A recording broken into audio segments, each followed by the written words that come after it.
네, 안녕하세요. 반갑습니다. 지난 시간에 이어서 우리 찬미받으소서의 접근법과 행동 방식, 생태 위기 극복을 위해서 어떻게 대화를 해야 될지에 대한 이야기들을 해보도록 하겠습니다. 지난 시간에는 국제 사회에서의 대화, 국제적인 차원에서의 대화, 그리고 한 국가와 지역에서 어떤 식으로 생태위기 극복을 위한 정책을 해야 되고 그것을 위해서 어떤 대화를 나눠야 되는지를 살펴보았는데요. 교황님이 찬미받으소서에서 정치와 경제 사이의 대화를 또 강조하고 계십니다. 정치와 경제, 우리 삶을 좌지우지하는 굉장히 큰 두 축이죠. 뭐 이게 종교인이건 아니건 또 뭐 가톨릭이건 아니건 상관없이 정치와 경제는 우리 삶을 너무나 크게 규정을 하고 있어요. 그렇죠? 그 정치와 경제 사이의 관계는 어때야 되고 또 어떤 식으로 대화를 나눠야 되는 건가? 그리고 정치와 경제가 도대체 우리 생태 위기에 있어서 어떤 역할을 하고 있고 또 어떤 나쁜 영향을 미치고 있나 이런 것들을 한번 두루 살펴보도록 하겠습니다. 흔히 우리가 이 현대 사회를 구성하는 세 가지 틀로 그렇게 얘기를 합니다. 하나는 국가고, 다른 하나는 기업이고, 다른 하나는 시민사회. 이렇게 세 개의 축으로 크게 이야기를 하거든요. 국가는 이제 정치 권력을 갖고 있는 거죠. 국가를 운영하고 법을 집행하고 또 법을 제정하고 이렇게 우리 삶을 규율합니다. 그런데 우리 삶의 너무나 많은 또 한 부분을 이런 기업들이 규정을 하고 있습니다. 우리의 많은 어떤 의식주에 해당하는 것들을 기업이라는 그 경제 영역에서 생산을 하고 또 우리는 소비를 하고 있습니다.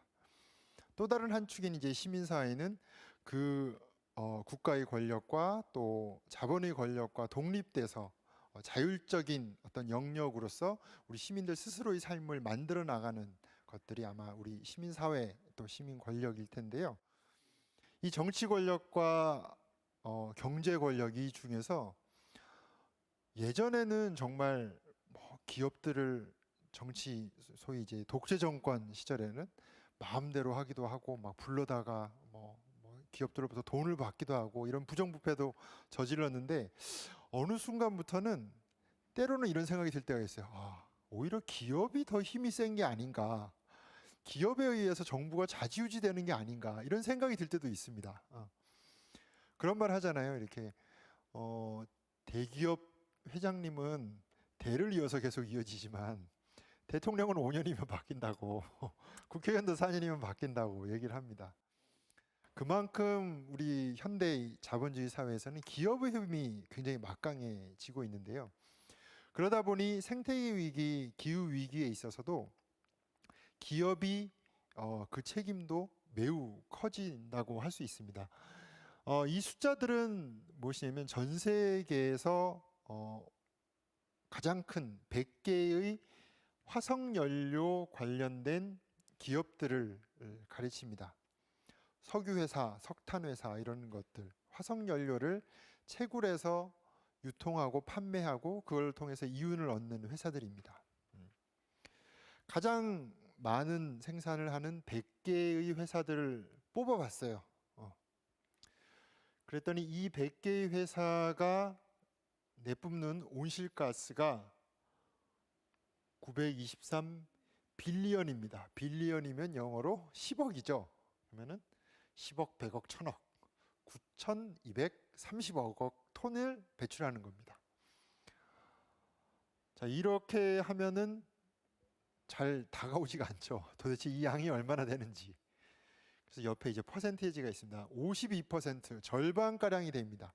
이 절반이 뭐냐? 산업혁명 이후 이 산업 분야에서 발생한 모든 온실가스의 절반을 이 100대 기업이 다 배출한 거예요. 그만큼 이 메이저 화석연료 기업들이 어마어마한 온실가스를 배출하고 있는 거죠. 우리나라를 한번 살펴볼까요?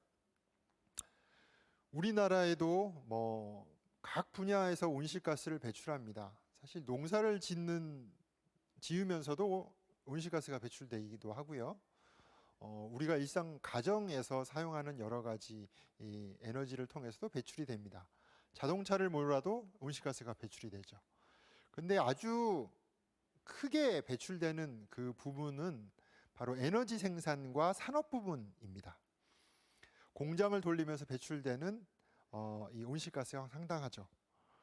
그런데 기업들 순위를 쭉 온실가스를 많이 배출한 순으로 쭉 순서를 매기면 총 20개의 기업이 우리나라 전체 배출량의 58%를 차지한다고 해요. 막대한 양이죠. 그리고 가장 많이 배출을 하는 1위 기업이 어딘지 아세요? 이제 포스코라는 기업입니다. 포스코는 뭐 하는 회사죠? 네, 이 철을 만드는 회사입니다. 철을 만드는 과정에서 온실가스가 많이 배출이 돼요. 포스코가 한 해 배출하는 양이 전체 우리나라 배출량의 11%를 차지합니다. 10분의 1을 차지해요. 그래서 한국에서도 이 기업들의 책임이 매우 크다. 특히 이렇게 많이 배출하는 다배출 기업들의 책임이 상당하다라는 것을 알 수 있습니다. 아까 말씀드린 이 포스코라는 기업은 이 철을 생산하면서도 많이 배출하지만 아울러 석탄 발전소도 지금 추진하고 있습니다. 예전에는 석탄 발전소가 한국전력과 같은 공기업, 국가에서 주로 건설을 해서 운영을 했어요. 그런데 얼마 전부터 이명박 정부 이후로 이제 민간 회사들도 석탄 발전소를 짓게 해줍니다. 그래서 현재 새로 짓고 있는 우리나라의 석탄 발전소가 총 7기라고 말씀드렸잖아요. 그 중에 3척에 짓고 있는 이제 신규 석탄 발전을 이 포스코, 정확히 말하면 포스코의 자회사가 건설하고 있어요.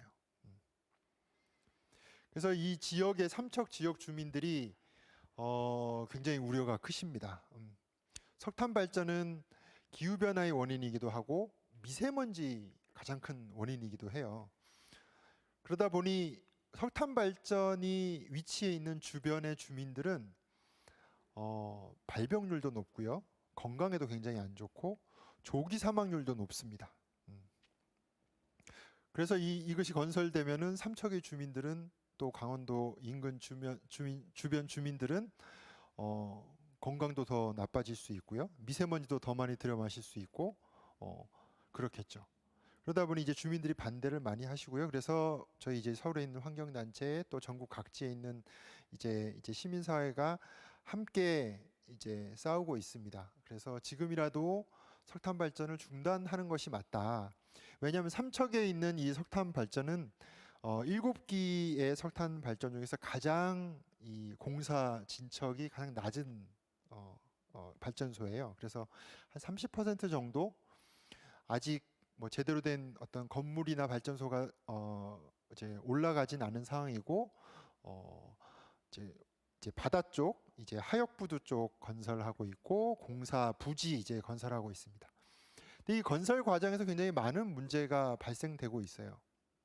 아까 말씀드렸던 환경 영향 평가 말씀드렸잖아요. 공사를 하려면 그 지역을 환경 영향이 어떻게 미치는지, 정말 지켜야 될 어떤 뭐 동식물이든 어떤 지질적으로 중요한 게 있지 않은지 잘 조사를 해야 되는데, 공사하는 과정에 굉장히 보존 가치가 높은 동굴이 발견이 됐어요. 삼척하면은 그 석회암 지대가 있어서 동굴들이 좀 많이 있잖아요. 그러다 보니 그 동굴이 중간에 발견이 되고, 그래서 다시 조사를 하고, 조사를 한 결과를 가지고 또 검토를 하고 뭐 이런 과정이 있는데, 애초에 사실 환경영향 평가나 이런 과정에서 그 조사를 제대로 했으면은 사전에 발견이 되고 충분히 보존 조치를 취해야 되고, 더 나아가서 필요하다고 하면 공사를 하지 않았어야 되는 상황인 건데 그렇지 않았던 거죠. 그리고 또 지금 주민들이 굉장히 심각한 문제는 뭐냐면 이 삼척 맹방해변이라고 있습니다. 혹시 뭐 휴가 때나 관광하러 가족들하고 같이 가보셨는지 모르겠어요. 굉장히 긴 백사장이고 이 넓은 백사장으로 유명한 해수욕장이에요. 맹방해수욕장인데, 바닷가에 이 석탄을 하역할 부두를 짓는 공사를 하다 보니까 이 바닷물의 흐름이 바뀌게 되잖아요. 그럼 바닷물이 흐름이 바뀌면서 이 모래 해변 침식이 발생을 합니다. 그래서 무슨 절벽처럼 사람 키보다 높은 모래들이 절벽이 생겼어요, 지금. 그래서 모래가 다 쓸려 나갑니다. 그러니까 그 천혜의 맹방 해변이 점점 사라지는 거예요. 그래서 주민들은 여름철에 그 해수욕장에 놀러 온 관광객들로 생계를 이어갔는데 생계도 이을 수가 없어요. 관광객도 더 이상 찾아오지 않습니다. 자기들 고향의 모래가 다 사라지고 있어요. 그러다 보니 주민들이 정말로 크게 걱정을 하면서 뭐 지역에서 농성도 하시고 또 서울에서 찾아오기도 하시고 이렇죠. 이런 상황입니다.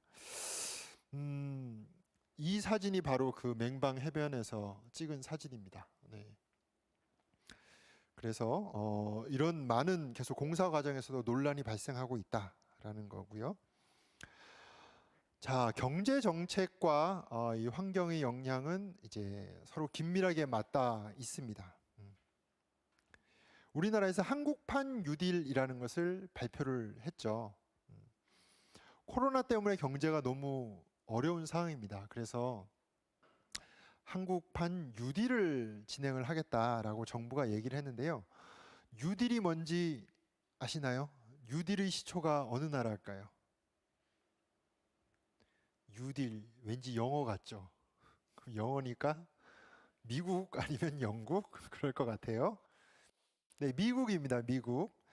우리 대공황이라고 1930년대 대공황이 찾아왔을 때 미국의 루즈벨트 대통령이 뉴딜 정책이라는 것을 사용합니다. 그래서 그때 너무나 기업이 어렵고 막 경제가 나빠지고 막 노동자들이 다 실업자로 해서 거리에 나앉는 상황이 됐어요. 그래서 이들을 위해서 공공정책을 쓰겠다. 정부가 막대한 예산을 투여해서 공공사업을 펼치고 그걸 통해서 노동자들의 일자리를 만들고 사회 안전망, 복지정책을 확충하겠다라는 것이 이제 뉴딜 정책이었어요. 새로운 딜이 이제 뭐 번역하자면 계약인 거죠. 노동자들과 기업들과 이 사회가 새로운 어떤 합의를 보고 우리 정부가 이렇게 할 테니 기업은 이런 식의 일자리를 만들고 또 노동자들은 이런 안전망을 만들고 이런 사회적인 합의를 만들었던 것입니다. 그 뉴딜을 이제 새로 가져온 겁니다. 그래서 이 한국판 뉴딜은 미국에서 이제 1930년대에 시작된 것을 최근에 미국에서 그린 뉴딜이라는 새로운 이름으로 바꿔서 부르기 시작했어요. 미국 민주당에서 현역 의원 중에 가장 젊은 여성 의원이 있습니다. 이름이 좀 길어요. 저도 잘 기억이 안 나는데 이제 줄여서 AOC라고 부릅니다. 이 젊은 여성 의원이 우리가 기후 위기라는 이런 인류의 중차대한 위협을 앞두고 있고 미국 사회에도 굉장히 이 사회적 계층 간 불평등이 굉장히 심해요. 그래서 우리 사회에 이 사회적 불평등이라는 또 하나의 과제가 있다. 그런데 이것을 해결하기 위해서 그린 뉴딜을 해보자라고 제창을 합니다. 재생에너지 사업을 확충을 하고요. 그리고 미국은 땅덩어리가 넓기도 하고 석유가 많은 나라다 보니까 도시에서 도시를 이동할 때 뭘로 이동을 할까요? 비행기로 대부분 이동해요. 근데 비행기에서 굉장히 이산화탄소가 많이 배출되거든요. 그러니까 비행기 대신 고속철도망을 연결하고 미국은 누구나 다 또 자동차를 개인차를 이용하잖아요.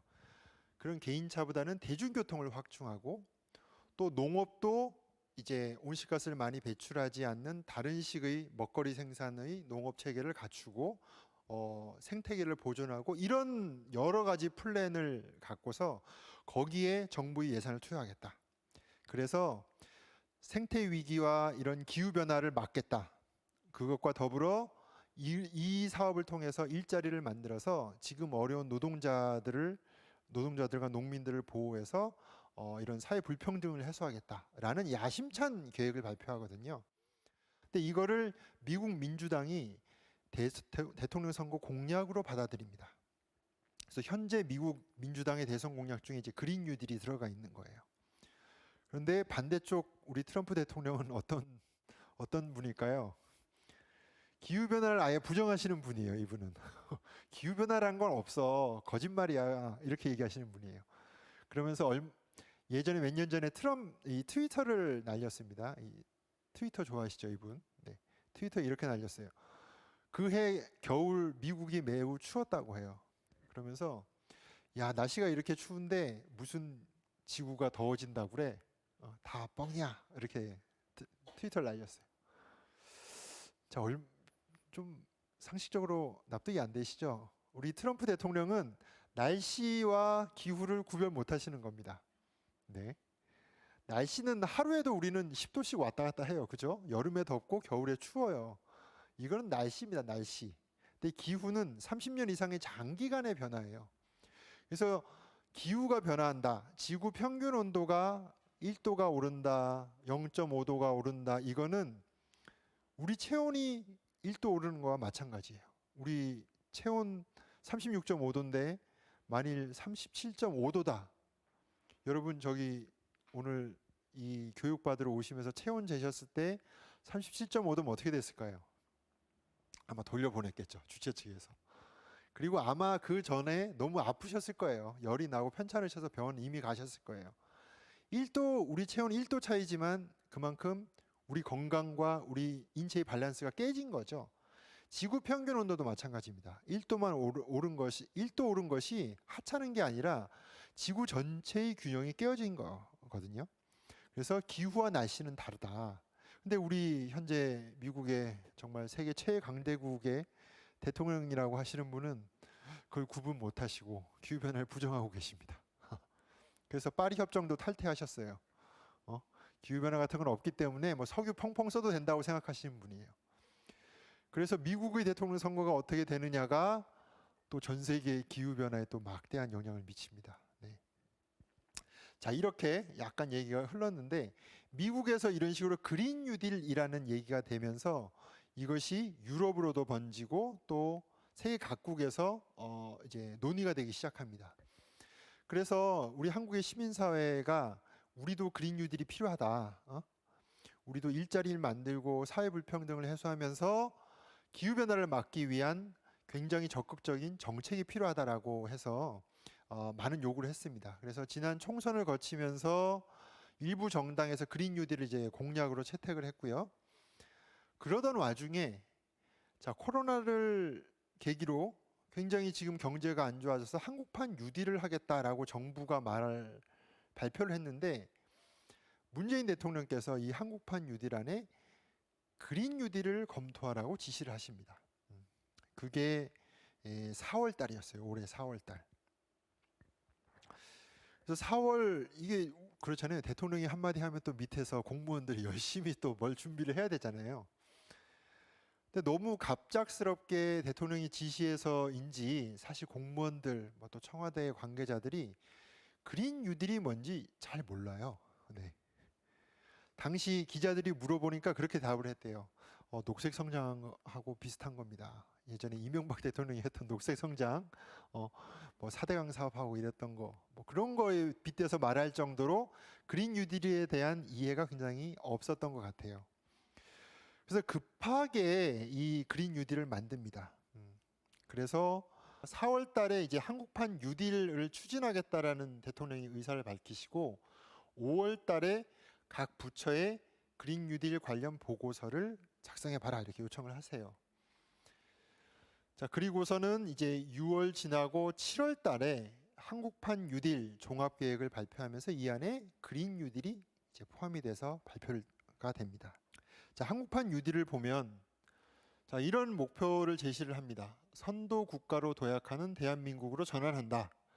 추격형 경제에서 선도형 경제로, 탄소 의존 경제에서 저탄소 경제로, 불평등 사회에서 포용 사회로. 일단 말은 다 좋죠, 그죠?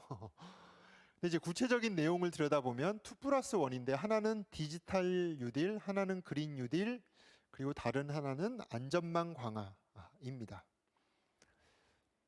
자, 지금 우리 현재 정부에 있어서 이 한국판 뉴딜이 가장 큰 핵심적인 경제 정책이에요. 그래서 이 경제 정책을 저희가 지금 뜯어보고 있는 겁니다. 자, 디지털 뉴딜은 말 그대로 디지털 산업을 육성하는 거고요. 안전망 강화는 일종의 사회복지 노동자들의 이제 안전망을 강화하는 것들입니다. 이 세부적인 내용을 뭐 뜯어봐도 여러 가지 얘기할 거리들이 많지만 저희가 오늘 얘기할 핵심은 이 그린 뉴딜입니다. 그린 뉴딜. 경제 기반을 친환경 저탄소로 전환하겠다라는 거예요. 그러면서 그린 뉴딜 사업을 보면 그린 리모델링, 이 건물을 지을 때 에너지를 덜 사용하게끔 하는 거, 그리고 그린 에너지, 재생에너지를 많이 만드는 거, 친환경 미래 모빌리티, 전기차를 많이 늘리겠다 이거예요. 쉽게 말하면. 네. 이런 것들이 대표 과제입니다. 자, 그래서 총 165조 원이라는 막대한 예산을 투여하겠다라고 얘기를 하고 있고요. 그린 뉴딜 관련된 예산이 73조 원. 뭐 디지털 뉴딜, 그린 뉴딜, 안전망 강화 중에서 그린 뉴딜이 예산이 제일 많습니다. 저 정도 막대한 예산을 투여하는 거는 정말로 정부가 큰 결심을 한 거죠. 어떻게 보면. 그리고 그만큼 정말 진짜 효과가 나야 되는 건데 안타깝게도 우리 시민사회들이 이렇게 내용을 살펴보니까 걱정이 너무 많이 됩니다. 너무 그린 뉴딜 이 계획이 급하게 만들어서인지 허점도 많고 비판받을 지점이 너무나 많아요. 첫 번째, 목표가 없습니다. 목표가 없어요. 그린 뉴딜의 목표는 아까 말씀드린 것처럼 기후위기 대응과 사회불평등 대응입니다. 기후위기 대응이라고 하면 2030년까지 이 그린 뉴딜을 통해서 어떻게 온실가스를 줄이겠다, 얼만큼 줄이겠다, 또 2050년까지는 어떻게 얼만큼 줄이겠다, 이런 계획이 나와줘야 되는데 그런 얘기는 전혀 없습니다. 네. 그리고 이렇게 뭉뚱그려서 저탄소 경제로 가겠다 이런 말만 있어요. 목표로 있어요. 그럼 저탄소가 도대체 얼만큼 해야 저탄소인지 알 수 없어요. 그리고 저탄소라는 말은 이미 시대 지나간 철지난 얘기예요. 철지난 표현입니다. 예전에 이명박 정부 때 저탄소 녹색 성장 했을 때 나오던 10년 전의 얘기예요. 지금은 전 세계가 어떻게 얘기하냐? 탈탄소를 얘기합니다. 저탄소는 탄소 배출을 조금 한다라는 개념이고 탈탄소는 탄소 배출을 하지 않는 걸 목표로 한다라는 좀 더 과감한 계획이에요. 그래서 이런 단어를 봐도 우리나라가 얼마나 그린 뉴딜이 목표를 제대로 설정하고 있지 못한가를 보여줍니다. 자, 그리고 그린 뉴딜이 또 다른 한 축이 사회 불평등을 해소하는 거라고 말씀드렸잖아요. 사실 기후 변화는 전 인류 모든 지구 생태계에 똑같이 닥쳐와요. 그런데 그 피해는 불평등하게 다가온다고 말씀드렸죠. 여름에 폭염이 만일 찾아와도 에어컨에서 늘 지내는 사람과 땡볕에서 일해야 되는, 밭에서 일해야 되는 농민들은 폭염을 체감하는 건 너무나 다를 겁니다. 그 피해도 다를 거예요. 그렇다고 하면 이 사회적인 불평등을 해소하는 게 곧 기후위기에 대응하는 것이기도 하거든요. 그럼 사회 불평등을 해소하려면은 이런 사회적 취약계층, 저소득, 빈곤층, 또 노동자, 농민들 이들의 목소리가 정책에 잘 반영되어야 하는데 이 그린 뉴딜 추진 과정에서는 그런 것들이 너무 안 보이더라는 거죠. 자, 이 장면은 청와대에서 그린 뉴딜 대통령이 참석해서 그린 뉴딜 어떻게 할지를 보고하는 행사였어요. 이 보고하는 행사에 노동자들의 목소리, 농민들이 설 자리는 없었습니다. 초대는 받았지만 뭐 일부 그냥 몇 명 앉아 있었고 그들의 목소리는 잘 들리지 않았고요. 오히려 이런 대기업의 기업의 CEO들, 이런 기업의 총수들이 와서 뭐 우리 전기차 홍보하고 이러는 거예요. 그러니까 너무 기업 중심, 대기업 중심으로 지금 흘러가고 있지 않나 이런 우려가 큽니다. 그리고 전기차를 많이 늘린다고 지금 거리에 다니는 그 많은 차를 전기차로 바꾼다고 이것이 해결될 수 있을까요? 그럼 전기는 어디서 생산해야 될까요? 지금 우리가 지금처럼 똑같이 에너지를 펑펑 소비하면서 살게 되면 그걸 감당할 수가 없습니다.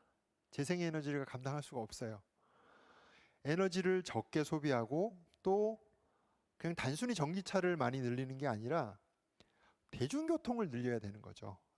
자동차를 굳이 타고 다니지 않아도 걸어서 다니고 자전거를 이용하고 대중교통을 이용할 수 있도록 교통 인프라를 바꿔야 되는 게 진정으로 우리가 추구해야 될 기후위기 시대의 방향인 거죠. 근데 그런 고민보다는 여전히 우리 지금처럼 소비하는 것들을 그대로 유지하면서 단순히 전기차로 바꾸고 단순히 에너지만 바꾸고 이런 식으로 고민을 하기 때문에 이제 많이 비판을 받습니다. 더군다나 아까 해외 석탄 투자를 한다고 말씀드렸잖아요. 인도네시아, 베트남 같은 곳에 우리나라가 석탄을 투자를 해요. 그런데 국내에서 그린 뉴딜을 한다고 하면서 해외에서는 석탄 투자한다? 국제적으로는 비난받아 마땅한 일이에요. 해외에서는 납득이 안 되는 거예요. 그래서 해외 환경단체들이 지금 이 사진은 뭐냐면 미국의 대사관 앞에서 소위 1인 시위를 하고 있는 모습이에요. 참 부끄럽죠. 그러면서 손에 들고 있는 게 뭐냐면은 워싱턴 포스트지에 전면 광고를 냈습니다. 해외 환경단체가. 내용이 뭐냐면은 문 대통령님, 지금 이게 당신이 말하는 그린 뉴딜입니까? 라는 거예요. 이때 당시 뭐냐면은 해외 석탄 발전을 투자하겠다는 계획이 논의되고 있을 때거든요. 그래서 해외 석탄 투자하면서 그린 뉴딜을 하겠다라고 하는 건 말이 안 된다라는 국제적인 비난을 받은 거죠. 그래서 이런 회색 산업으로부터 전환이 이루어져야 됩니다. 기존의 것들을 다 그만두고서 몇몇 친환경 산업을 더 늘리고 추가하는 것만으로는 우리 기후위기에 대응할 수 없겠죠. 그러면은 석탄 발전을 줄이게 되면은 거기서 일하는 노동자들은 어떻게 되겠어요? 일자리를 잃겠죠.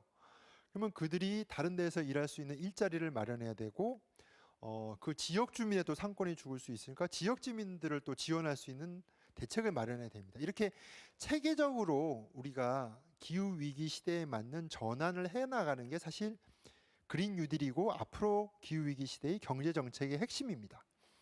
근데 이런 준비를 안 하고 있기 때문에 참 답답한 일인 거죠. 자, 우리는 아직까지 이런 경제 정책이 제대로 가고 있지 않다라는 생각을 합니다.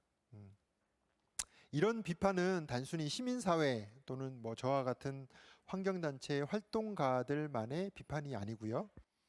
올해 9월 1일 피조물 보호를 위한 귀도의 날에 주교의 생태환경위원회에서 담화문을 발표하셨습니다. 제목이 이제 근본적인 전환이 필요합니다. 이런 내용이었어요. 자, 내용을 보시면 이제 한국판 그린 뉴딜 정책의 문제점을 짚고 계세요.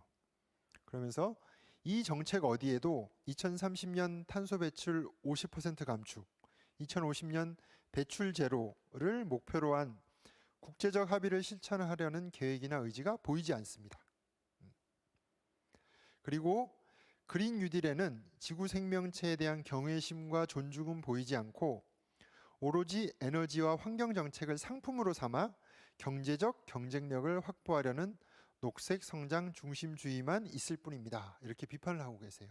네.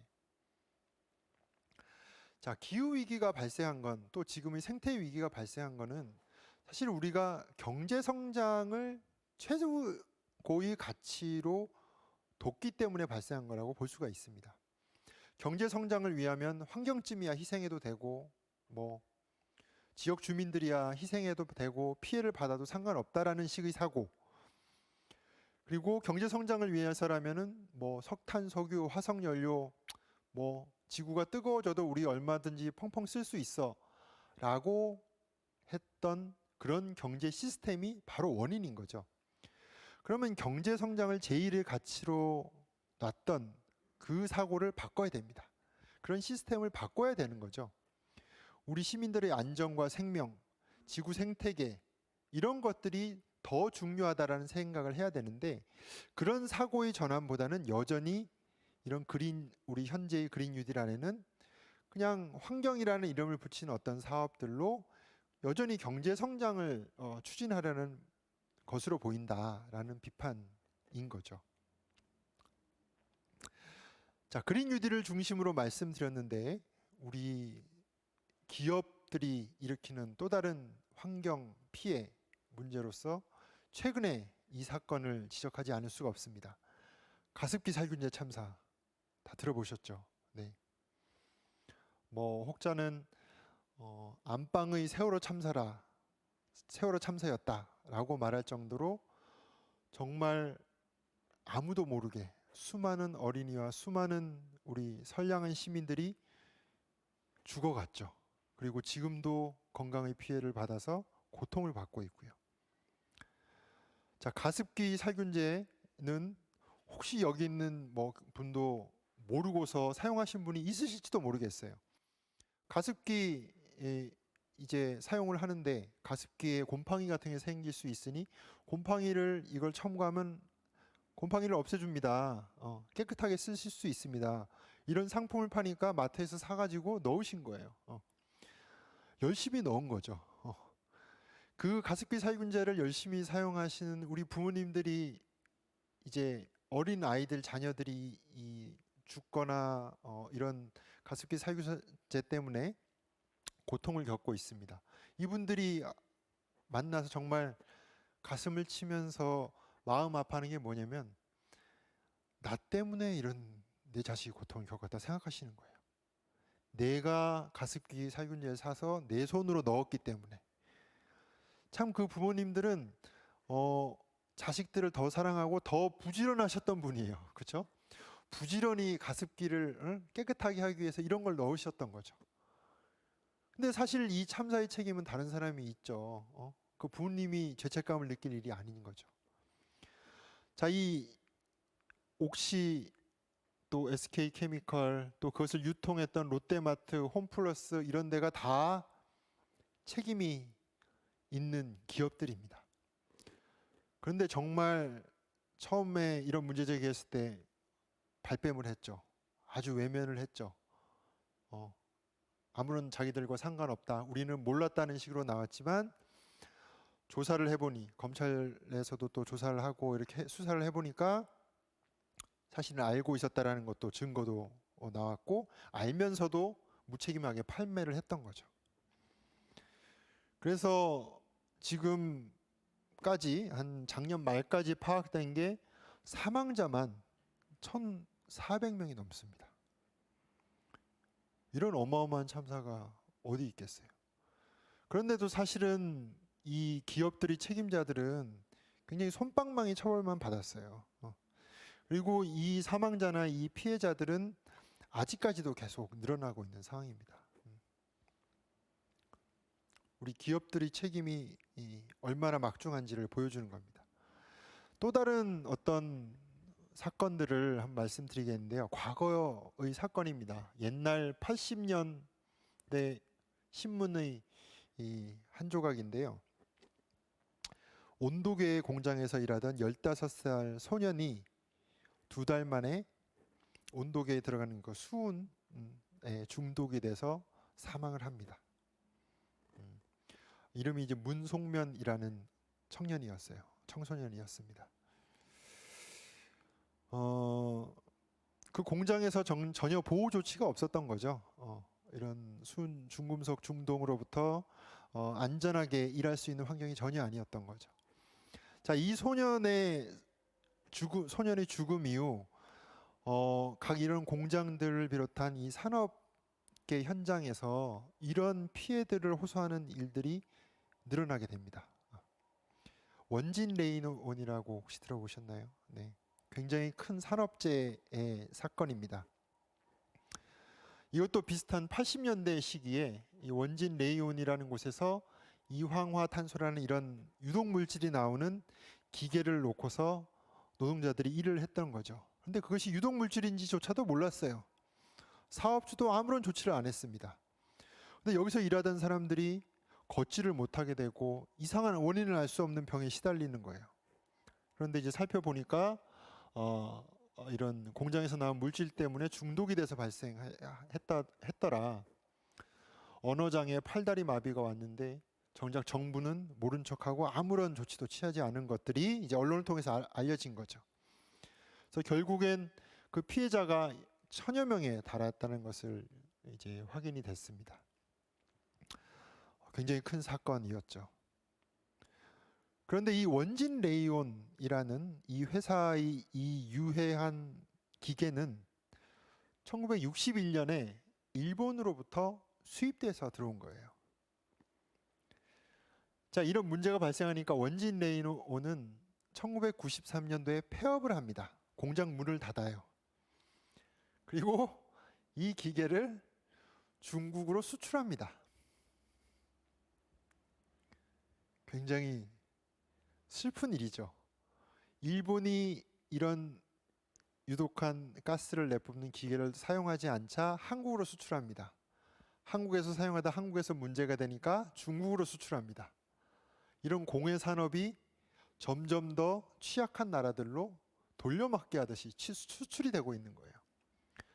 중국의 노동자들은 저 기계가 있는 공장에서 일하는 중국의 노동자들은 지금 어떨까요? 알 수가 없겠죠. 자, 이렇게 산업재해, 소위 이제 환경재해라고도 할 수 있고 산업재해라고 할 수 있는 부분들이 기업의 무책임함 속에 또 정부의 방관 속에 발생을 했습니다. 그런데 이것이 과연 지금은 끝났을까? 끝나지 않았다는 게 더 큰 문제입니다. 자, 삼성전자 이 반올림 아실 거예요. 삼성전자에서 일하는 노동자들, 황유미 씨를 비롯한 수많은 노동자들이 백혈병을 비롯한 이런 수많은 질병에 걸려서 이것이 이 반도체를 생산하는 과정에서 사용한 유독한 물질 때문이다라고 삼성에도 문제 제기하고 산업재해 신청을 했지만 외면당했습니다. 정말 오랜 기간 동안 싸우고 싸워서 얼마 전에야 삼성하고 이제 합의가 이루어졌죠. 그 과정에서 삼성이라는 정말 자칭 타칭 세계 인류 기업이라는 곳에서 보인 행태는 정말로 부끄럽기 짝이 없었어요. 이것을 감추기 위해서 돈으로 무마하려고 하고 협박하고 회유하고 끝내 인정을 안 하다가 결국엔 이런 시민사회의 압력에 못 이겨서 인정을 한 거죠. 지금까지도 이 삼성전자에서 그 작업장, 삼성 반도체를 생산하는 이 작업장 안에서 어떤 물질을 사용하는지 조사를 해서 보고서를 정부에 제출하게 되어 있는데 이 보고서 자체를 공개를 하고 있지 않습니다. 이 보고서가 공개돼야 노동자들이 어떤 유독한 물질에 노출이 되는지, 그래서 어떻게 보호할 수 있을지 대책이 나올 수가 있는데 이걸 공개를 하지 않아요. 공개하지 않는 이유는 뭐냐? 기업 비밀이다. 이거 공개하면 다른 나라에서 우리보다 더 반도체 잘 만들면 어떡하려고 그러냐? 노동자의 안전보다, 노동자의 생명보다 기업의 비밀, 기업의 이익이 더 우선한다는 사고방식인 거죠. 아까 공해산업의 수출 말씀드렸습니다. 성면 1급 발암물질인 거 아시죠? 성면 예전에 막 농촌 우리 슬레이트 지붕 만들고 이렇게 천장에도 많이 사용했었어요. 네. 근데 이제 1급 발암물질이라는 걸 알고 우리나라에서는 이제 사용을 안 합니다. 금지가 됐어요. 그런데 맨 처음엔 유럽에서 사용하다가 이걸 생산하는 산업이 한국으로 넘어왔어요. 한국에서 1급 발암물질에서 금지가 되니까 이 산업이 인도네시아로 넘어갑니다. 자, 반도체, 전자산업도 비슷한 양상이에요. 지금 중국에 어마어마한 반도체 공장들이 있습니다. 여기서 일하는 노동자들, 선진국에서는 사용 금지된 물질들을 여전히 사용하고 있어요. 이 사용을 중단해 달라고 요구를 하고 이제 중국의 노동자들도 이제 싸우고 있는데 이 사용 중단에 드는 비용이 제품 하나당 1달러래요. 예. 1달러를 아끼기 위해서 이 물질을 사용하는 거고 그걸로 인해서 노동자들이 죽어가고 있는 겁니다. 그리고 이 산업들은 점점 세계를 돌아 공해 산업은 계속 수출이 되고 있는 형국입니다. 자, 그래서 이런 얘기를 많이 하죠. 시스템 체인지, not climate change. 기후 변화가 아니라 시스템이 바뀌어야 된다. 자, 우리는 이게 기후 위기, 생태 위기 어느 한두 가지 정책으로 바뀔 수 있는 게 아닙니다. 우리가 지금까지 살아왔던 우리가 익숙했던 이 경제, 사회, 이 시스템이 전체적으로 바뀌지 않으면 해결이 될 수가 없다고 할 수가 있고요. 그거는 아마도 지구와 가난한 이들의 권리를 우선하느냐 아니면 경제 성장과 이윤을 우선하느냐. 과연 어떤 것을 우선하는 체제, 어떤 것을 우선하는 사회를 우리가 선택할 것이냐의 문제라는 생각을 합니다. 그래서 이런 식으로 더 이상 경제 성장을 당연한 거로 여기지 말자. 이제 경제 성장 없이도 행복해질 수 있는 길을 찾자. 그래서 탈성장에 대한 얘기도 나오고 있습니다. 그런 얘기를 할 수도 있겠죠. 네, 과연 그게 가능합니까? 지금 경제 성장 안 하고 우리가 먹고 살 수 있습니까? 그게 현실적인 얘기인가요? 라고 질문할 수도 있을 것 같아요. 그런데 여러분 생각해 보시면 이렇게 경제 성장, 끊임없이 경제 성장해야 된다라는 이 생각은 불과 200년도 채 안 됐습니다. 본격적인 산업화 이후에 생긴 경제 시스템이고 우리 사고 방식이에요. 그런데 우리 과학들은 끊임없이 지금 이대로 가면 기후변화 때문에, 기후위기 때문에 재난이 닥칠 것이고 인류와 지구 생태계는 멸종할지도 모른다라고 경고를 하고 있습니다. 과연 어떤 거를 바꾸는 게 더 현실적일까요? 200년도 안 된 경제 시스템을 바꾸는 것이 현실적인 생각일까요? 아니면 유한한 지구에서 우리 계속 무한히 경제 성장할 수 있다라고 생각하는 게 현실적인 걸까요? 한번 물어봤으면 좋겠습니다. 우리는 사실 지구라는 섬에 살고 있다라고 말씀드릴 수 있을 것 같아요. 유한한 곳입니다. 자원도 유한하고요. 우리가 살아갈 공간도 유한합니다. 그렇기 때문에 우리는 지구를 버리고 어디 다른 데로 도망갈 데가 없어요. 화성으로 가겠어요? 금성으로 가겠어요? 유한한 지구에서 산다라고 하면 우리 문명도 바뀌어야 된다라는 겁니다. 자, 찬미바드 소설을 한번 살펴보겠습니다. 우리 교황님 무슨 말씀을 하시나? 정치나 경제에 종속되거나 경제가 효율 중심의 기술 관료적 패러다임에 종속되지 말아야 합니다. 경제의 이윤에 따라서 정치가 좌지우지되면 안 된다라는 얘기겠죠. 마술적 시장 개념을 거부해야 합니다. 이윤 국대화에만 집착하는 이들이 미래 세대에 남겨줄 환경의 영향에 대해 차근차근 생각하기 바라는 것이 과연 현실적이겠습니까? 생물 다양성은 기껏해야 착취 가능한 경제적 자원의 창고로 여겨질 뿐입니다. 시장 개념을 시장이 제일 우선이라고 생각하면, 그리고 이윤이 제일 우선이 목표가 되면은 미래 세대나 환경 따위는 무시하게 된다는 겁니다. 우리 생태계 따위는 그냥 경제 성장을 위한 착취 가능한 어떤 자원으로밖에 안 보인다는 거죠. 자, 교황님은 또 이렇게 말씀하십니다. 생산과 소비 속도를 줄이면 다른 형태의 진보와 발전을 이끌 수 있다라고 말씀하십니다. 지금과 다른 생산과 소비로 가자. 새로운 발전 모델이 나올 수 있도록 우리는 세계적인 개발 모델을 바꿔야 합니다. 발전의 개념을 새로 정해야 됩니다. 아까 탈성장 이런 거 말씀드렸죠. 경제 발전이 아니라 인간이 행복해지는 그러한 발전, 환경이 보호되고 생태계가 보존되는 그것을 우리가 발전이라고 봐야 된다라는 말씀이신 거죠. 수십 년 동안 이어져 온 탐욕스럽고 무책임한 성장을 놓고 볼 때 우리가 속도를 어느 정도 줄여 합리적 한계를 설정하고 더 나아가 너무 늦기 전에 되돌아가는 것도 잘 생각해 보아야 된다. 우리가 한계가 있다라는 것을 인식하자. 무책임하게 성장을 해서는 안 된다라는 것입니다. 이윤 극대화의 원칙은 다른 모든 시각을 외면하며 경제 개념을 왜곡합니다.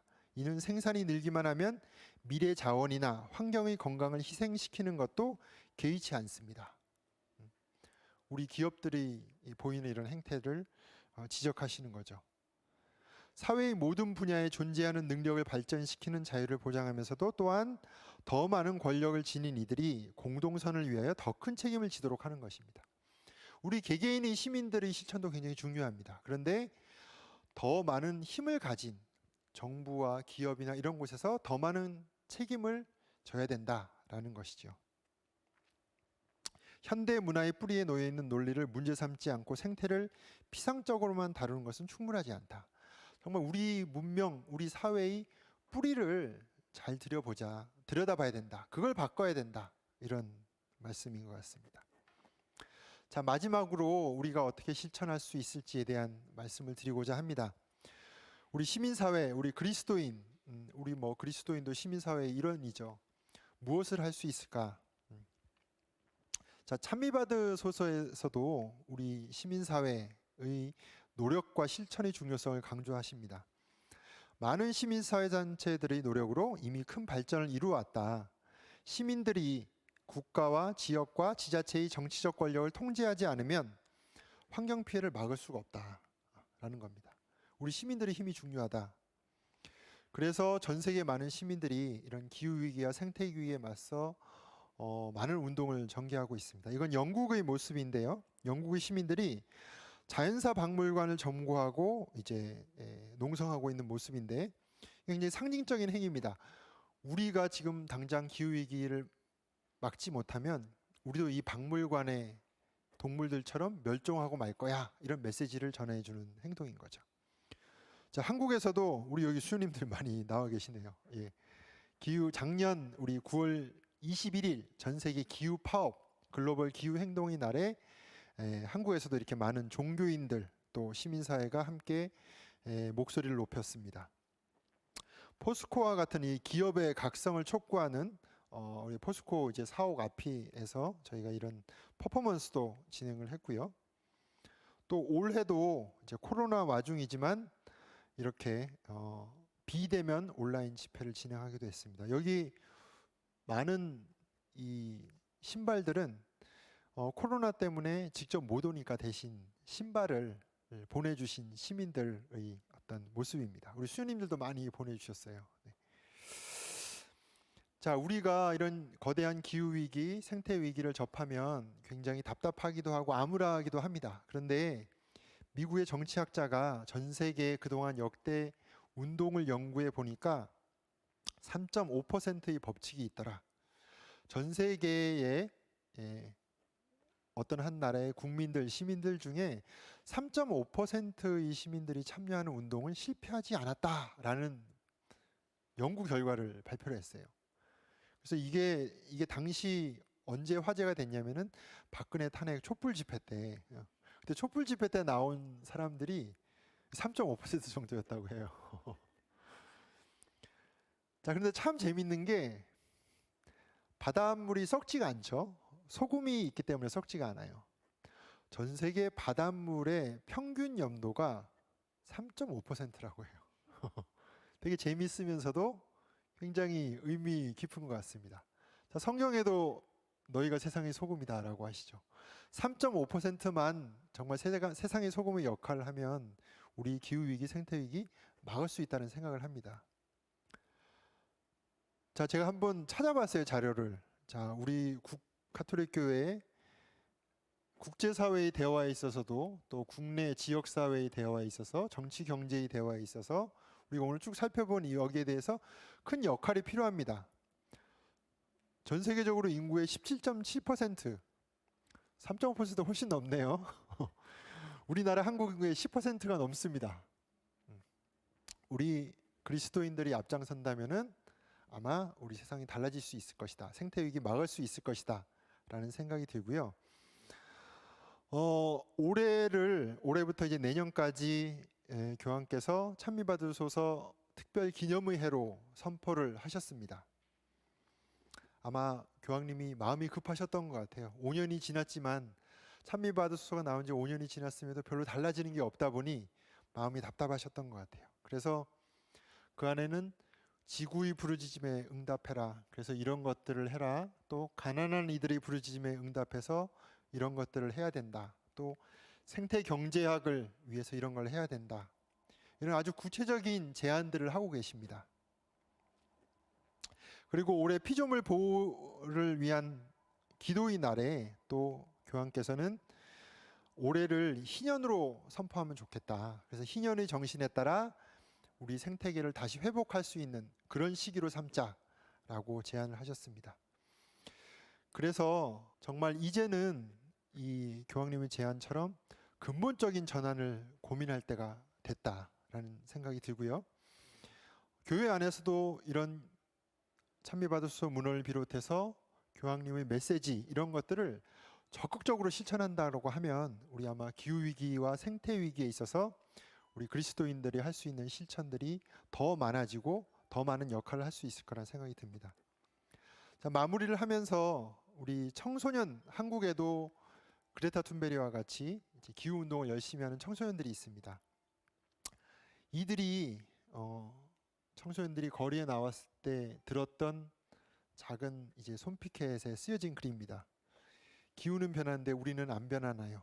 어떻게 보면은 어른들이 더 귀 여겨 들어야 될 말이겠죠. 이 청소년들이 교육청 앞으로 보낸 편지 한 구절입니다. 학교에서 배운 것과는 달리 개개인의 작은 실천만으로는 기후위기를 해결할 수 없다는 것을 알았다. 그래서 보다 구조적인 변화가 필요하다는 것을 우리는 깨달았다. 이렇게 얘기하고 있습니다. 우리 각자 열심히 개개인의 실천을 하고 계시라 생각합니다. 그것과 아울러 우리 교황님의 권고대로 또 우리 가톨릭 신자들은 우리 사회를 크게 변화시키기 위한 또 크게 전환할 수 있는 근본적인 전환을 위한 노력들을 함께 해나가야 할 때가 아닌가 생각합니다. 네, 이상으로 저희 말씀을 마치도록 하겠습니다. 함께 이야기 들어주셔서 감사합니다.